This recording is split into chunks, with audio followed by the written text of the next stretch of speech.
Hi guys and welcome to Scooter Life London, and today we're back and I'm here to do a review on my current scooter, the Speedway 5 by Minimotors. So let's get right into it and have a look. The Minimotors display, and then we have the Speedway 5 logo and branding, the air suspension, the deck, and the rear suspension. So first let's talk about the size of the battery. So we have a pretty big battery of 60 volts and 23.4 amps, and that actually contributes to quite a lot of weight, but obviously with such a powerful scooter we do need that big battery in order to basically cover the mileage. So the deck also has the Speedway 5 branding on it. It's actually a pretty long deck, so that's really good for feet positioning. You can really get a really nice stance to allow you to get your positioning good and posture good, and able to control the scooter. It generally makes for a really comfortable ride, as you can change the positioning of your feet and you don't get tired so easily. It actually has really good quality deck sandpaper or skateboard style deck paper, which actually makes for really good grip on the deck itself. So that's really good for when your feet may be a bit wet from the wet roads. The deck itself is also fairly wide, but it's definitely longer than its width. But yeah, the deck is pretty wide and it's very long, let's say that. Obviously you have your integrated built-in deck lights, 2 on the front and also 2 in the rear, but we'll get into more about the lights a bit later. And let's talk a bit about the motors. So the main thing about the motors, which makes them really special, is the fact that they're made by Minimotors, and Minimotors has been around since 1999. And with the motors, you really get a sense of the finesse, the build quality. You can see really nice shape, really good quality, compared to some of the more generic motors that are made in China. And obviously with the Minimotors you also get a really nice sound that you do not get with other motors, or like more generic China motors. The sound is really nice. It kind of gives like a more of a sporty feel to the scooter, so you really feel like as if you're on a race scooter rather than just a normal standard scooter. The rims come in this really nice polished silver sort of finish, which add just a bit more aesthetically pleasing to the looks, which are very nice. However, they are not split rims, which is a bit of a pain. I believe they're not split rims on this particular model because you've got tubeless pneumatic tyres, and I believe that you need the non-split rim. You need a non-split rim in order to hold the pressure. So you can see we have 2 silver rims, really nice silver rims. However, they are not split rims, which is, as I mentioned, a bit of a pain. In terms of the actual tyre itself, we have these 10 by 2.7 tubeless pneumatic tyres.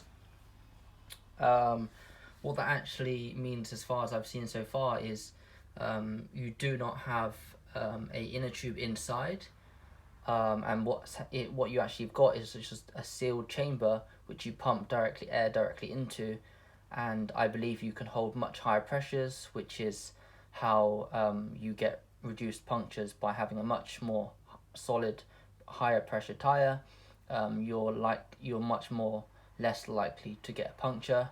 And what it uses is it uses these valves, steel valves here, rubber valves, to basically hold the pressure inside. So tubeless pneumatic, as far as I've seen so far, just means that you do not have an inner tube inside. So, you know, that obviously does mean that you don't have to worry about buying inner tubes, which can save you maybe £10 each, depending. The tire itself it does have a lot of sort of like tread pattern on it, which is pretty cool. However, I would say the grooves are not that deep, so they probably don't dissipate water as well as some of the other CST tires you might find on more generic scooters. But we'll test this out fully in the winter and we'll see how they perform. This tire itself also has a bit more of a flat profile compared to other tires or CST tires. So for me, I think that when you're riding in sort of like more of an upright position, when you're not leaning on the tire, you get obviously a lot more traction, because you know this more of the tire is actually touching or in contact with the surface of the road. However, when you lean, I feel as if you maybe get a little bit less traction than other tires. And I think there's benefits and cons to both designs. So this scooter, you do have to sort of lean a little bit more in order to turn. However, you feel you have more stability when you're just riding on a straight line, obviously, because more of the wheel or the tire is actually in contact with the surface of the road. So that's that. In terms of mudguards, now the Speedway 5, in all honesty, has some of the nicest mudguards and best quality mudguards I've actually seen on an e-scooter. You know, they look amazing. It even has the Speedway 5 branding on it there, which is super cool. It's got a nice aerodynamic design. You've got these little holes here where they've carved it out for the screw inserts. They've used really nice, good quality bolts. There is literally no wobble or cheap materials used here at all. In actual fact, the rear mudguard has a built-in rear light, which these days a lot of scooters now have not actually included a proper rear light. It's more like a reflective patch or reflective sticker. But on the Speedway 5, they have included a proper integrated rear light, which is really, really good. I'm super happy to see that because it increases the visibility of you to other drivers and will definitely keep you safe. So yeah, the mudguard is super good quality. Obviously there is some wobble, but not to the same extent of other scooters, and it's definitely the best mudguard quality and best looking mudguards I've seen so far on an e-scooter. The front mudguard is also pretty amazing. It's huge, it's super wide. The flap also comes super low, so it's actually below the deck. So I've taken this out in the wet and all the water did not spray onto the deck like you'll find with many e-scooters, and basically the water does not splash up and actually go into the controller, which could happen on many e-scooters. So they've done a fantastic job on the mudguards. It looks super cool from this angle. However, I did have to add a mud flap extender here, just because basically the water from the front wheel will actually flick up from here over onto your feet and onto your trousers from the front side. So with this mud flap, it definitely helps a lot. So I definitely recommend getting a mud flap for this scooter. But in terms of the mudguard quality, it's definitely by far the best quality mudguards and aesthetically the best looking mudguards that I've come across so far. In terms of the folding mechanism, so I actually really like this folding mechanism simply because once it's locked in, it feels super safe. It's actually much easier to pull out the pin and reinsert it when you're folding it down compared to some of the other foldable e-scooters where you have to, really put your foot on it or something like this. I definitely feel quite safe with this lock-in folding mechanism. It's very sturdy and it's really easy to use, unlike some of the other folding mechanisms that I've seen. The only concern about this folding mechanism is actually these bars attaching to the deck seem a bit not so strong. As you can see, the attachment is quite limited and quite small. So for me that is a bit concerning. And they only sit on top of the deck, they're not actually screwed in. So they must be just welded onto the deck, which is, I'm sure for safety reasons it's fine, but for my peace of mind it is a little bit concerning. If it were to snap off, that is kind of a little bit concerning, but I'm sure with the experience of Minimotors and Speedway, I'm sure that in reality it wouldn't actually be a problem. With all folding mechanisms, there is a little bit of stem wobble. However, we can actually tighten and reduce the stem wobble by tightening the screws on each side. And in terms of your lighting, so we have the two bottom deck lights, which actually give you a nice wide spread of light, which enables you to see sort of the corners. And then obviously we have this front mounted light, higher front mounted light, which is really awesome, which obviously gives you that forward beam. So you've got three sets of lights that are all very functional. This light does have a tendency to sort of come loose after, due to the vibration, so you will need to tighten it maybe every 3 or 4 days, depending on how much riding you're doing. But I'm very happy with the lighting overall on this scooter, as most scooters do have relatively poor lighting, but this scooter does have a attached front slightly higher mounted light, which is really awesome. So you obviously have the rear mudguard light, which is amazing, which is super awesome. And then you have your rear light, so you have two on each side. These lights are pretty unique because they're sort of built into the deck and they have this housing. I would generally say that these rear lights are probably not as effective as the beam lights. I don't think the visibility on these lights are quite as good because they are covered by this plastic material. However, when you brake, they do sort of like flash around here, which makes the visibility pretty decent. In terms of suspension, so we have a total of 4 air shocks. Now this suspension looks like it would be really functional. It looks amazing, however actually they are pretty stiff, and just bouncing up and down I was a little surprised how stiff they are, but in actual fact the stiffness when actually riding, especially on sort of normal roads, definitely helps to stabilize the scooter. I've been on scooters that are a bit more bouncy, but they're definitely not as stable at higher speeds.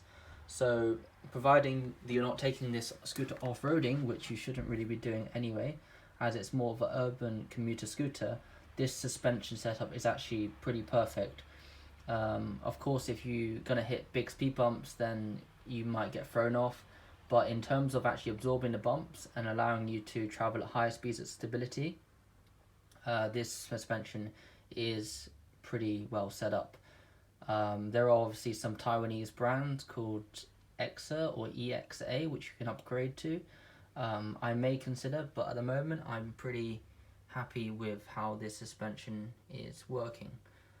It's not super bouncy, but it definitely keeps you planted on the road when traveling at high speeds.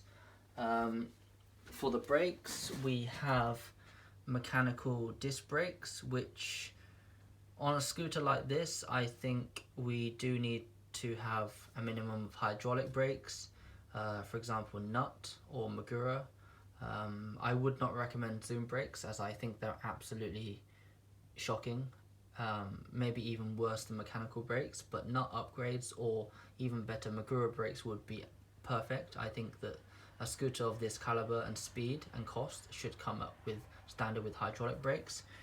However, this scooter does have the regenerative braking, which actually in conjunction with the mechanical brake actually does a really good job, and the regenerative braking on this scooter is super strong. So I've got it on setting 1, which is the lowest, but it actually does a really good job of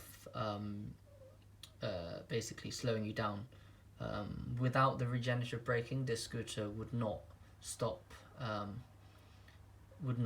very well at all, but the regenerative braking on setting 1 is perfect.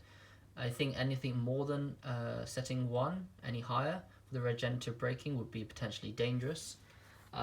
This scooter does have underdeck lighting, which says Speedway, which is pretty cool, but it's not really functional. I'd much rather have the LED strip, not because it looks cooler, but because of the visibility. You can be seen from the sides, so I would like to upgrade the underdeck lighting to the blue LED strip. That's definitely something that I would look to doing in the future.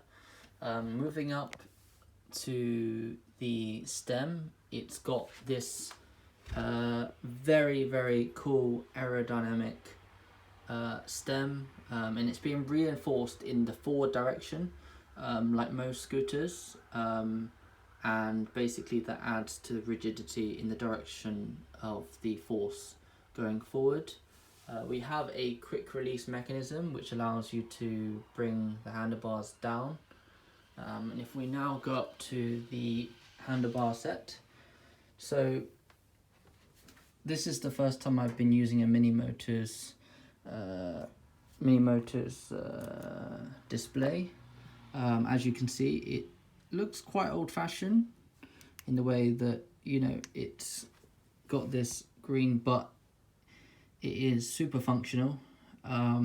It tells you a lot of information. So this number 3 is what my speed setting is, so you can flick through the modes 1, 2, 3, which will limit the different speeds. It tells you battery percentage.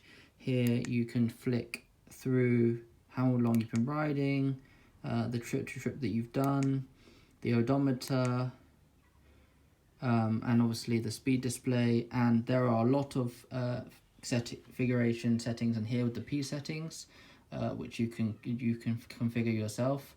The throttle feels super nice. Overall, the Minimotors i3 display is the best on the market. You really can't beat it. I mean, it's not a color LCD, but I definitely think that it makes up with the other factors, and it's much more nicer than some of the more generic ones that you see. It definitely is very premium. In terms of the handlebars, you do have the foldable handlebars. Now, I'm a big fan of these particular foldable handlebars, as you literally can fold these handlebars without having to twist really quickly, and they fold down really easily and fold back up super easily. However, they do have the same problem of the shaking. You have to adjust the screws inside and sort of loosen them to the correct level that would basically allow you to actually bring the handlebar back out. So because it's going to be slightly loosened, over time the vibrations do cause the screws to sort of wobble out, and then you end up with this. So for me, the handlebars I know are not going to snap or collapse anyway, so I've just got used to just riding like this, because even if you tighten it, it will be really solid for a few days and then it will go back to the same situation. So for me, I can't bother to tighten every single day, and they're safe like this anyway, so I just tend to put up with this situation. But obviously you can fold them up and down much more quickly than you can with the twisting mechanism. And in terms of the brake levers, we have the Speedway brake levers, which are actually really good quality. Obviously the brakes are mechanical, so they do feel the same as mechanical brakes, not fluid and nice like the hydraulic brakes, but the lever itself feels good quality and it has good resistance. And obviously it has the electronic braking here. You can obviously adjust the tension there as well. We also have a lot of switches here, so these are for the front lights and these are for the indicators, so you can hear the siren going now, and we can actually check out the indicator lights. As you can see, the indicator lights, like the idea of it is really cool, but as you can see, they're not super bright or super obvious. Obviously it's better to have them than not, but they're maybe not as functional as I would have liked. The horn is super loud, and I think this is the kind of horn that you need if you're riding amongst traffic. It's a bit jarring for the people next door to you or the cyclists, but for people buying cars or alerting people from a distance, this is definitely a very a very functional horn. It's not as loud as the Wolf Warrior, but it's definitely better than most of the cheap dinging bells that you'll get, as it is an electronic bell. The grips are really nice. They stay in place. They've got these extender flappy bits which help to give more comfort and support to your hands, and definitely of very good quality. I've added the side indicators as my usual. These are definitely really useful when crossing traffic lights to indicate to people in the front. You can also use them as hazard lights as well. Definitely worth investing into, and I highly recommend these lights. Let's have a look a little more of the front.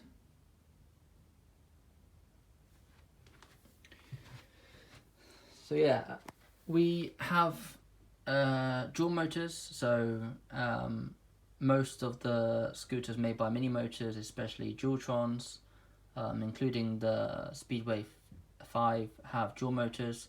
So we've got 1,000 watts in the front, 1,000 watts in the rear, and it definitely makes for a very fast, and the acceleration is very nice. However, the front wheel does tend to slip a little bit, and I think when you go to dual motors, if they've got 1,000 watt plus, the front wheel does tend to spin a lot as it can't gain enough traction. However, I think the Speedway 5, it's got 1,000 watt in the front, I think that it's a reasonable level of power to gain traction. If you go for something like a DT3, the wheels are, the motors are just too powerful and they're just constantly spinning before they gain traction. Whereas I think the 1,000 watt here is definitely more practical, and in some ways can be more safe, because obviously if your wheel's not gaining traction, especially in the wet or in the winter, that could definitely be very dangerous. So I'm very happy with 1,000 watt. It's more than enough. You can get off the line quicker than most cars. So I wouldn't want to have any more power than this, because the wheels would just be spinning and you wouldn't be able to gain traction. So that is my thoughts on the motors, and obviously, as I mentioned before, the sound of these motors is amazing. Definitely the best sounding motors by Minimotors on e-scooters. We do have a relatively long kickstand. This kickstand, I think, is not very functional, because the scooter tends to be stood up too much, and if you hit it this direction, basically the scooter will just fall over. So I'd appreciate if the kickstand had a bit of a shorter kickstand where the scooter could lean, and then it wouldn't be knocked over as easily.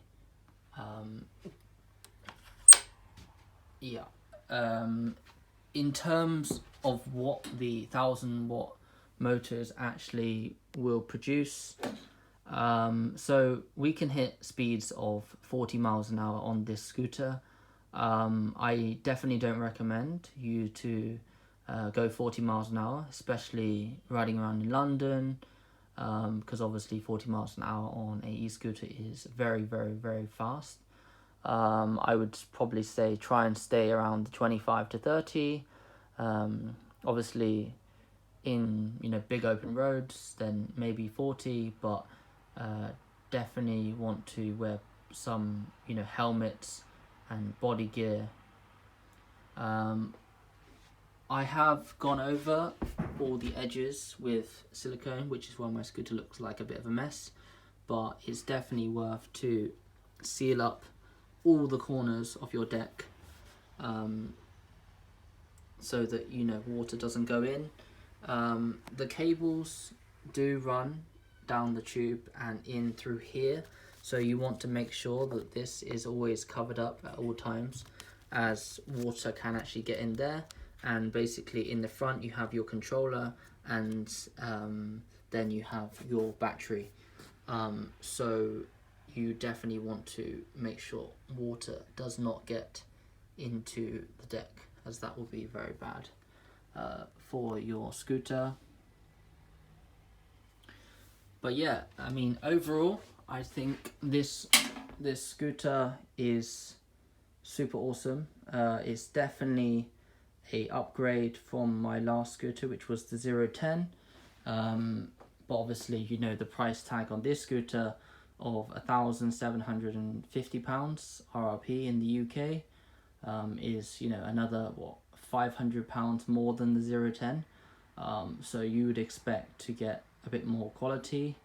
Obviously, you have the backing of Minimotors, which are basically some of the pioneers of e-scooters, and they've been around since 1999, so obviously they have a lot more experience.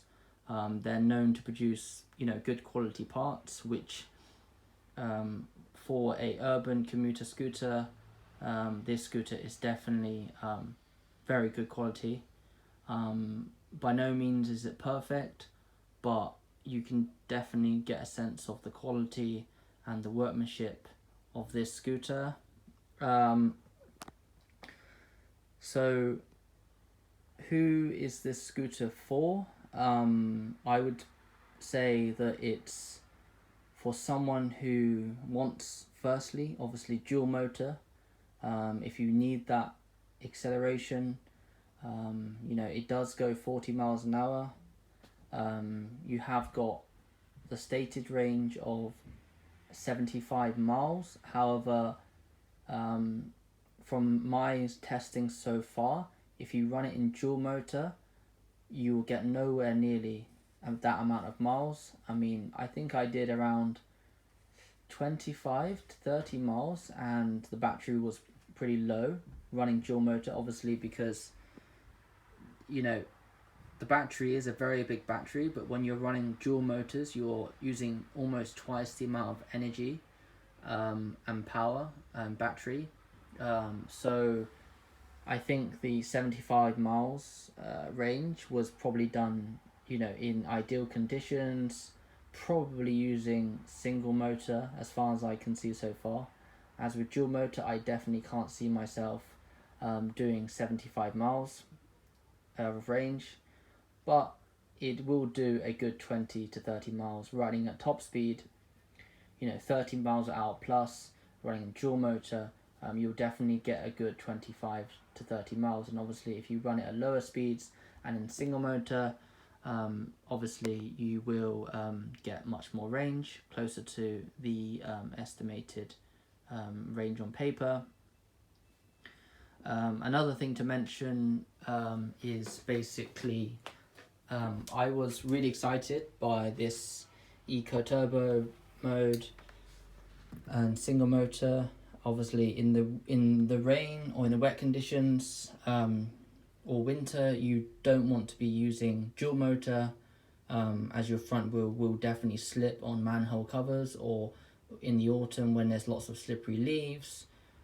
You wouldn't really want to be running dual motor because your front wheel will definitely wipe out if you're not careful.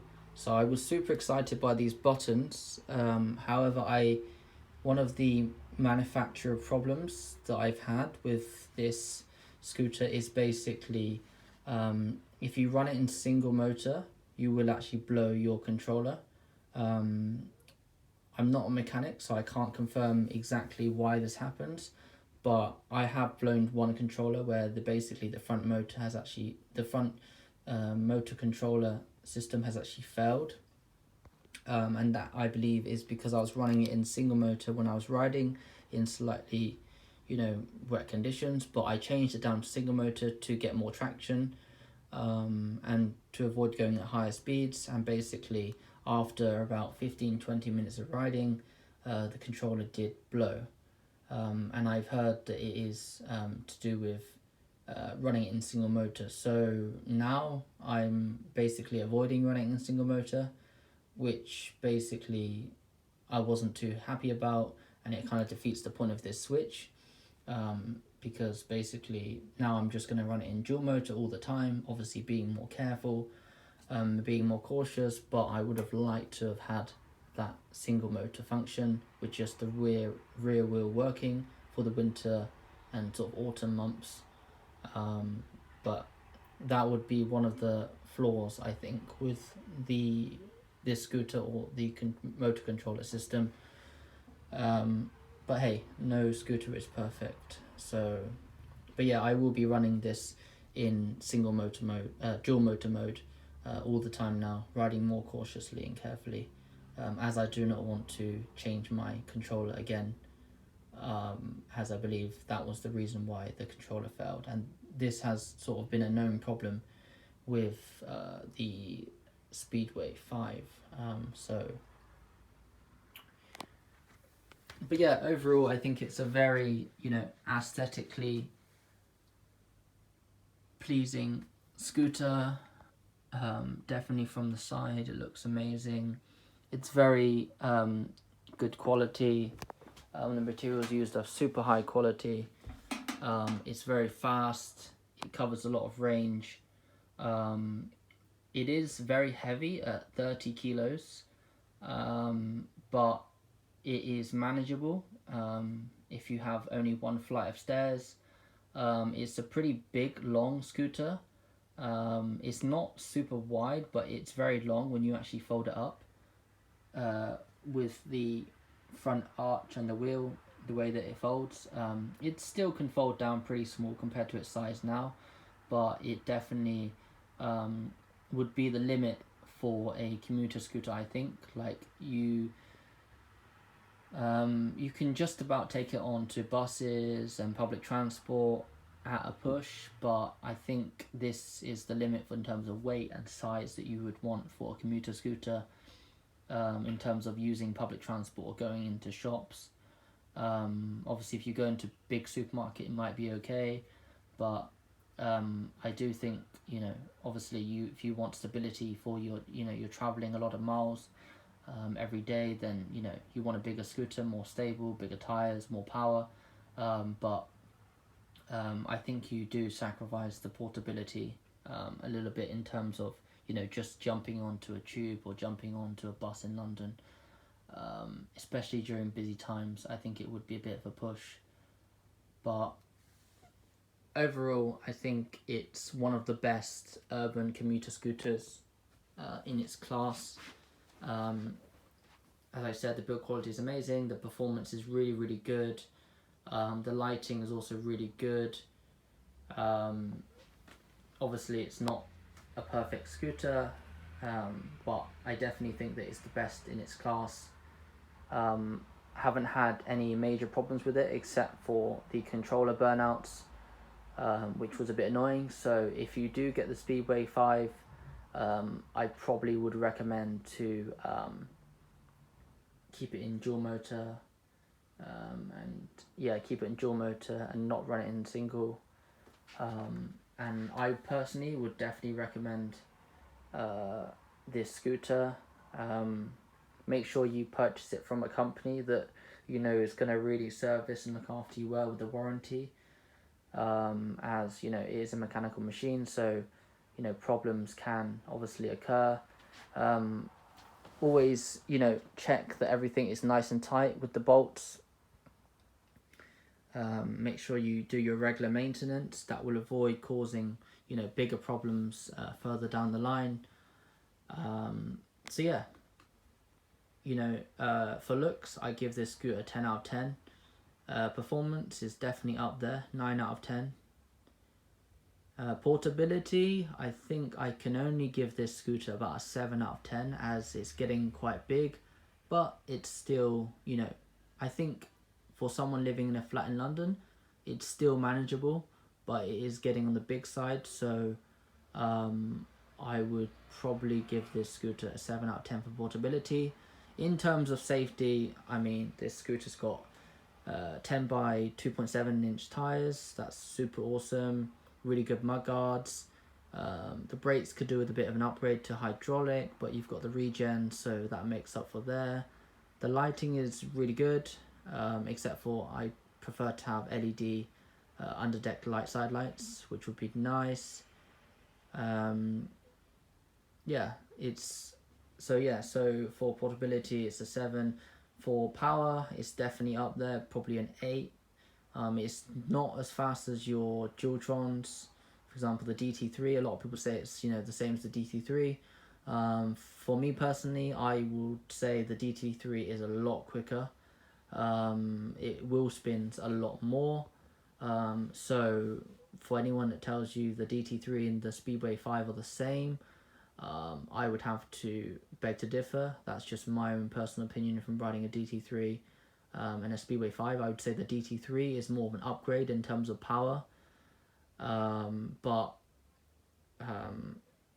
the Speedway 5 is, you know, in its class, it's definitely the best. I mean, you've got Minimotors, you've got all the quality, the performance.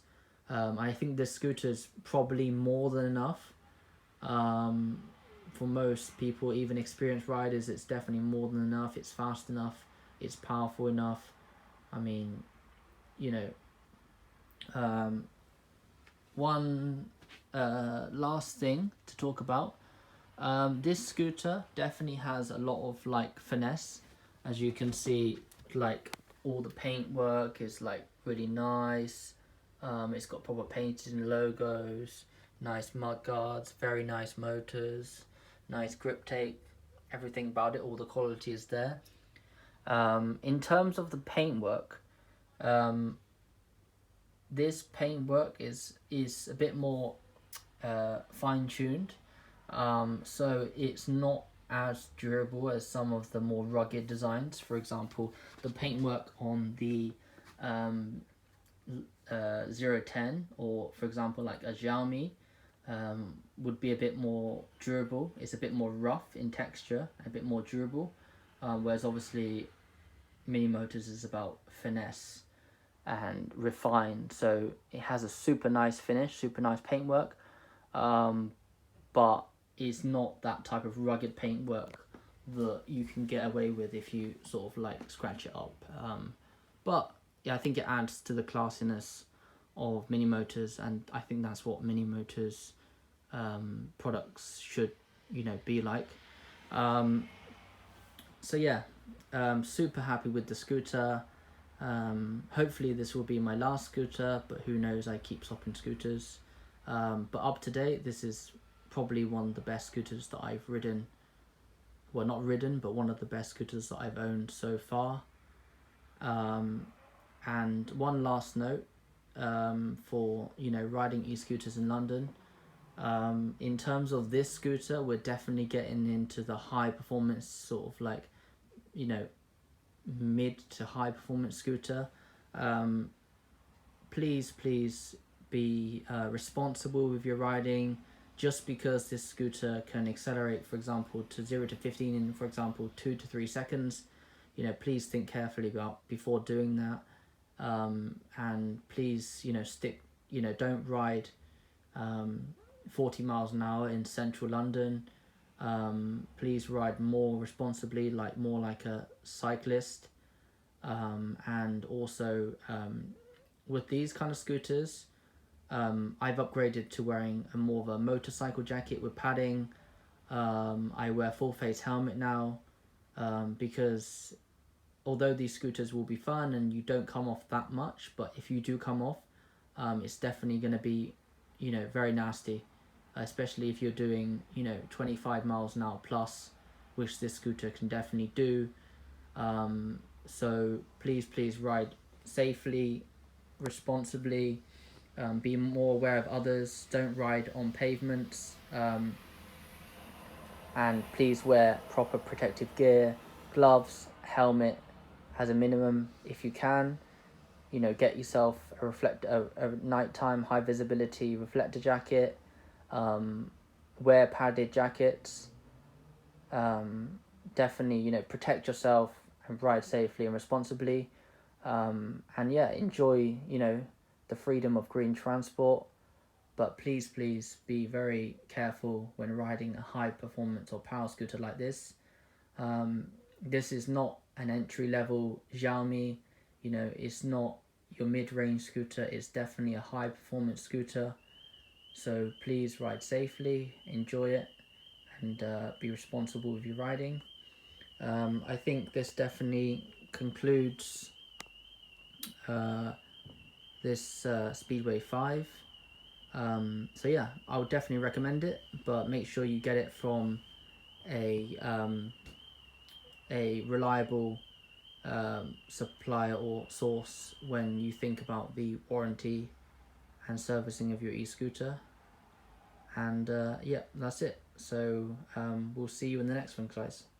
If you like this video, please give it a thumbs up and subscribe to our channel if you want to see more scooter content, experience riding around London.